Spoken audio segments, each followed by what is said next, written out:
If you've been studying English for years but still freeze in real conversations, it's because you've been training the wrong thing.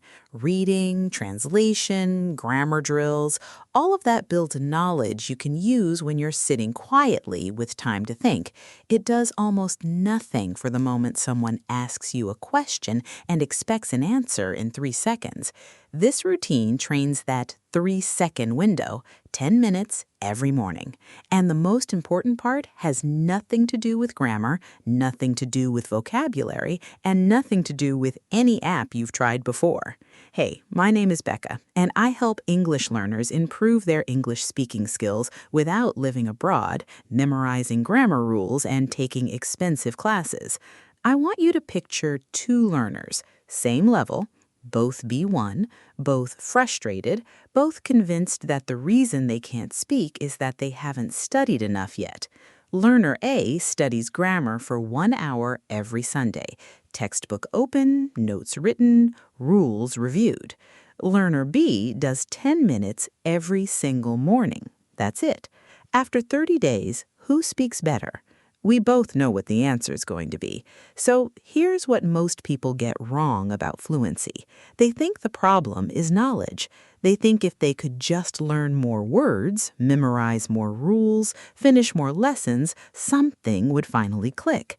And then someone asks them a question in English and their mind goes completely blank. That blank moment isn't about knowledge. You have the knowledge. You can understand what the person asked you. You can probably write the answer down correctly if someone gave you 5 minutes. But speaking isn't writing. Speaking doesn't give you 5 minutes. Speaking gives you about 3 seconds before the silence becomes uncomfortable. Think about learning a song.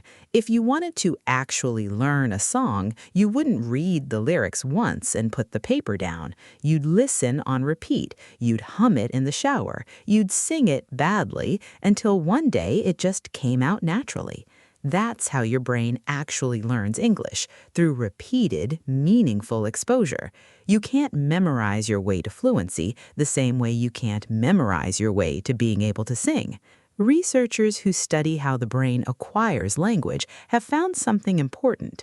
Your brain picks up a language when it hears input it can almost understand, when the content is slightly above your current level, but you can follow the meaning, when you're engaged, not bored or anxious. When this kind of exposure happens regularly and consistently, your brain starts acquiring the language, meaning it starts storing it in a place you can actually access when you need to speak. That is very different from storing grammar rules you can recite when you have time to think. Here's the other thing. The morning matters specifically. Before your day fills up, your brain is in a calmer, more receptive state. When you activate English first thing, before your first meeting, before the noise starts, you prime your brain to process it throughout the day. It is cognitively different from studying English at 11 p.m. when you're tired and just trying to finish something. You're working with your brain instead of against it. So here is the routine. I call it the morning activation routine. 3 steps, 10 minutes total. Each step has exactly one job. Step 1 is activate, 3 minutes of listening. Step 2 is speak, 3 minutes of speaking out loud, alone. Step 3 is lock it, 4 minutes of writing or repeating one phrase from what you heard. That is the whole thing.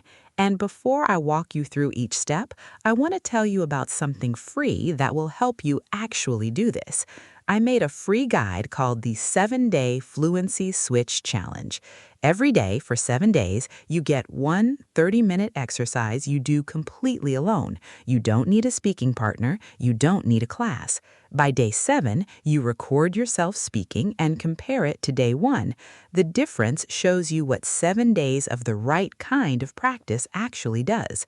The link is in the description. Grab it before you finish watching. All right, let's get into the steps.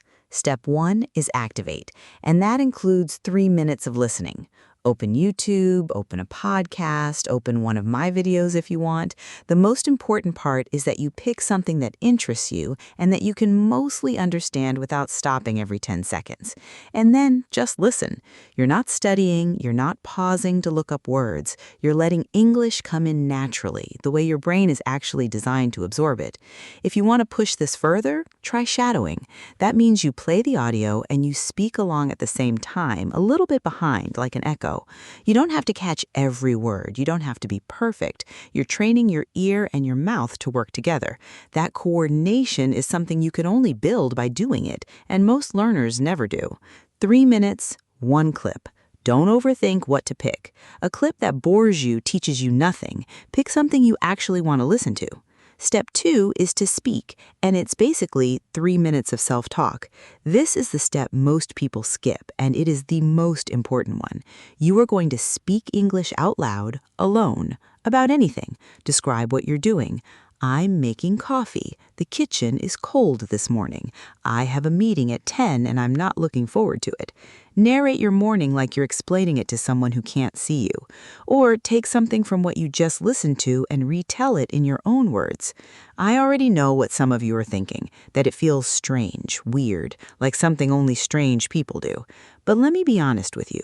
Every fluent speaker does some version of this. They replay conversations in their heads in English, they narrate things to themselves, they think out loud. They just don't call it a routine. And you have to stop waiting for a speaking partner to start training your mouth, because your mouth needs practice regardless of whether someone else is there. If you share a room or live with family, whisper. Mouth the words if you need to. The point is to activate the production side of your brain, the side that actually does the work when someone is waiting for you to answer. 3 minutes, speak about anything. Lastly, step 3, lock it. 4 minutes. Find one sentence or phrase from the clip you listened to, something that felt natural, useful, or that you'd never thought to say that way. Write it down. Say it out loud 3 times, and then use it in a new sentence of your own, something from your actual life.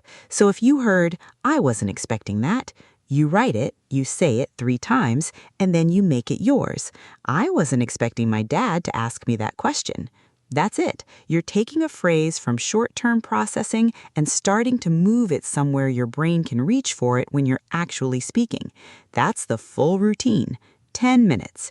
And yes, it can go to 12 or 13 minutes if you get absorbed in the listening step. That is a win, not a problem.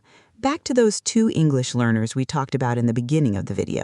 Learner A studies grammar for 1 hour every Sunday, 1 concentrated session per week. Over 30 days, Learner A has done 4 sessions.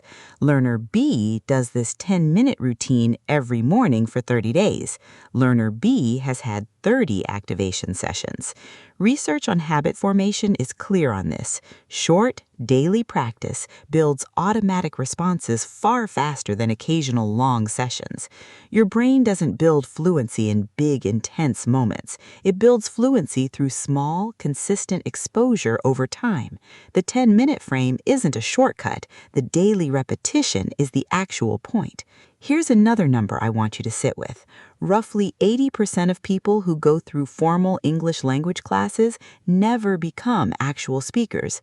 That number isn't an attack on teachers. Teachers can be excellent, but a class that meets twice a week cannot do what your brain biologically needs to become fluent.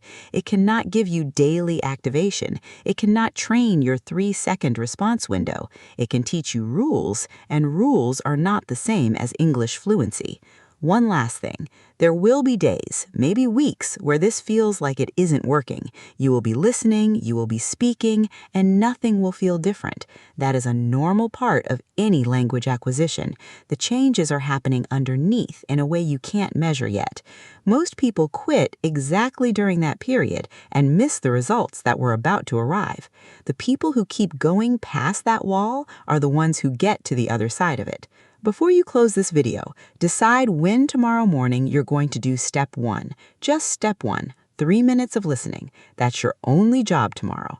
Pick the time now, attach it to something you already do, and do it before your day starts. And don't forget, if you want the full 7-day structured version, the 7-day Fluency Switch Challenge is free and it's in the description. It takes everything from this video and lays out a clear daily plan you can follow starting tomorrow. If this video helped you, you know what to do.